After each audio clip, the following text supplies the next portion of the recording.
Dia hanya bisa berteriak, menangis sehabis-habisnya sebagai dampak dari rasa sakit yang tidak tertahankan. Dan mungkin juga sebagai teriakan minta kesediaan ibunya untuk berhenti memukulnya. Atau juga sebagai teriakan minta pertolongan siapa saja yang dapat menolong atau melepaskan dirinya dari kesakitan oleh pukulan kejam ibunya. Memang perbuatan ibu ini tidak ada hubungannya dengan si X secara pribadi.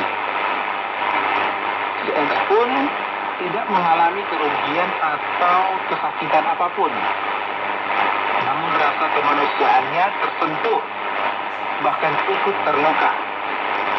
Sehingga hati si X pun ikut merasa sakit seperti sakit tubuh si bocah yang polos dan tidak berdosa ini.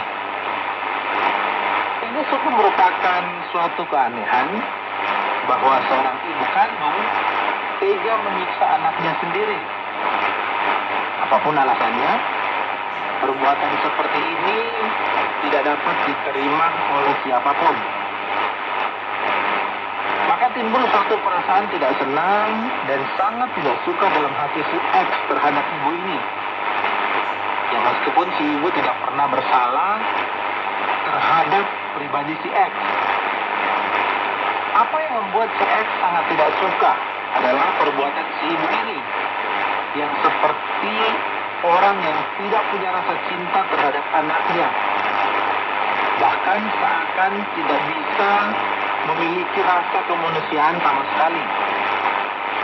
Padahal si X yang bukan siapa-siapa bisa memiliki rasa kasih terhadap bocah ini. Tapi mengapa si ibu kandung ini malah tidak mengasihi anaknya sendiri? Ini sebuah keanehan. Perasaan tidak suka dalam diri si X terhadap ibu ini berkembang. Karena apa yang dilihatnya merupakan suatu kekejaman yang tidak bisa ditolerir. Dan sudah pasti, siapapun tidak akan membela perbuatan jahat si ibu itu. Maka perasaan tidak suka yang dalam dengan mudah berkembang dan tertanam dalam hati si X. Ini ketidaksenangan itu berubah menjadi kebencian. Suatu rasa tidak suka yang sangat dalam.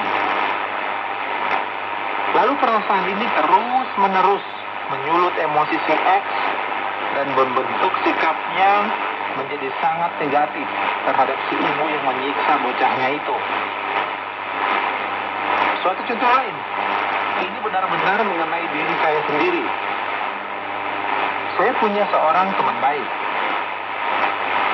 yang sudah puluhan tahun kami berteman.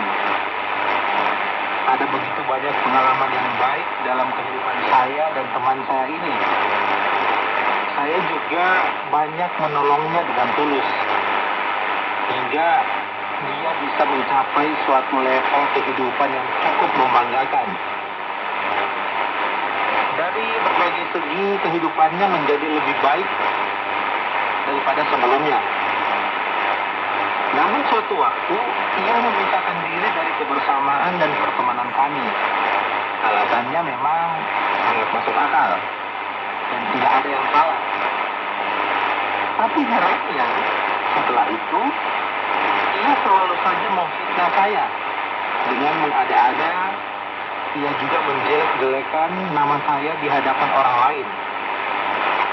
Ia merusak nama baik saya dengan cerita-cerita bohongnya kepada banyak teman saya yang lainnya. Dan ia melakukan itu berulang kali. Sikap dan perbuatannya ini membuat saya sangat kesal, jengkel, marah, sehingga saya sampai pada titik tidak suka melihat wajahnya. Dan perasaan negatif saya ini berkembang hingga membuat saya memiliki rasa benci yang dalam terhadapnya. Tapi untunglah, saya memiliki kesadaran rohani yang cukup kuat juga. Karena saya tahu diri, saya sebagai seorang yang takut akan Tuhan.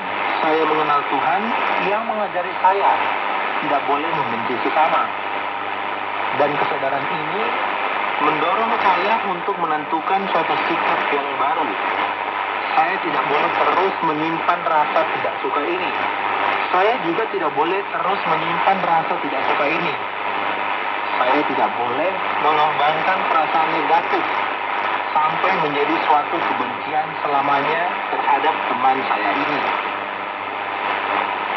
Setelah beberapa tahun lewat, dengan pertolongan Tuhan, saya dapat mengampuni teman saya ini. Suatu saat dengan cara yang tidak terduga, kami bertemu. Akhirnya, kami dapat memperbaiki hubungan kami dan dapat saling berteman lagi. Ya, meskipun tidak seakrab dulu. Kami sedikit menjaga jarak, tapi ini suatu kebijaksanaan yang dengan sengaja saya buat agar tidak terjadi lagi hal-hal seperti dahulu. Sahabat, kedua contoh di atas saya berikan untuk menunjukkan bahwa memang kebencian itu bisa ada dalam diri seseorang dengan alasan apapun. Ketidaksukaan itu memang sampai pada suatu tingkat tertentu masih dapat dimengerti sebagai suatu kewajaran dalam hidup manusia yang manusiawi ini. Namun rasa sangat tidak suka dan benci adalah sesuatu yang sampai kapanpun akan dinilai tidak wajar. Kebencian tidak akan pernah menolong atau mengatasi persoalan manusia. Kebencian bukan saja merusak hubungan baik manusia satu sama lain, tetapi juga dapat membuat manusia itu saling membunuh.